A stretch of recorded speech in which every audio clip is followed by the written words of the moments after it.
Hi, I'm Sean. And I'm Shannon. Welcome to our kitchen. And today we're going to be making a delicious, spicy Tex-Mex pizza.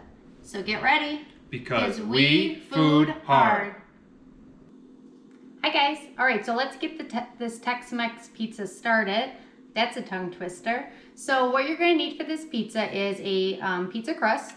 You'll need some chopped olives, chopped jalapenos, some refried beans, and then over here we also have some Mexican blend of cheeses.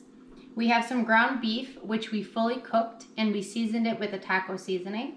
We also have some chopped lettuce, chopped tomatoes, and some chopped green onions. So let's start getting our pizza dressed. So because I am using our homemade pizza dough and I like my crust to be a little bit crunchier, I brushed it with olive oil and then I threw it in the oven at 450 for about 10 minutes just to help make it a little bit, obviously, more crispy.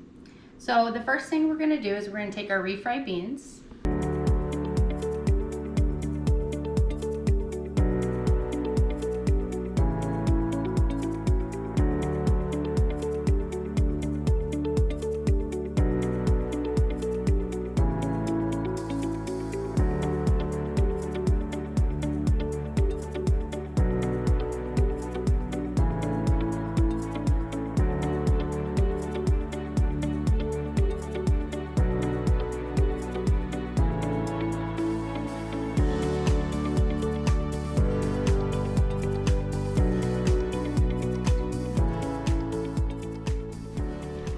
Alright, so now that our Tex-Mex pizza is all dressed, we're going to go ahead and throw it in the oven at 450 degrees for about 15 to 20 minutes.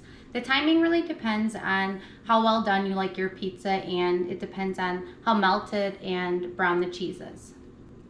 So while we're waiting for our pizza to make, I'm going to go ahead and make myself a delicious summer margarita, and if you're interested in learning how to make one as well, we have a video on that. See you soon. Alright guys, so we're back and the Tex-Mex pizza is out of the oven and it smells so good. I can't wait to eat it. So I forgot to tell you guys earlier that a couple of the toppings we were going to put on after the pizza is baked, and that's the lettuce, the tomatoes, and then the green onions. So we're going to go ahead and do that now.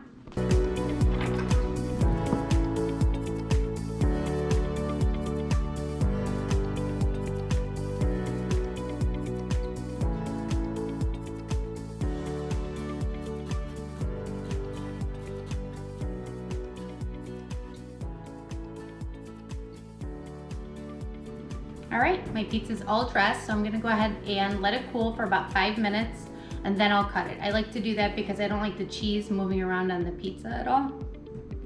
And then another thing you guys can also add to this pizza once you have it all cut up is a little drizzle of some hot sauce, or you could do a dollop of sour cream or Greek yogurt.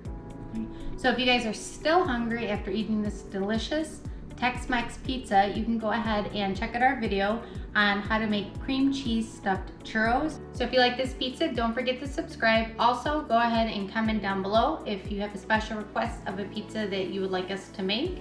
And don't forget, work hard, food harder. Thanks for watching.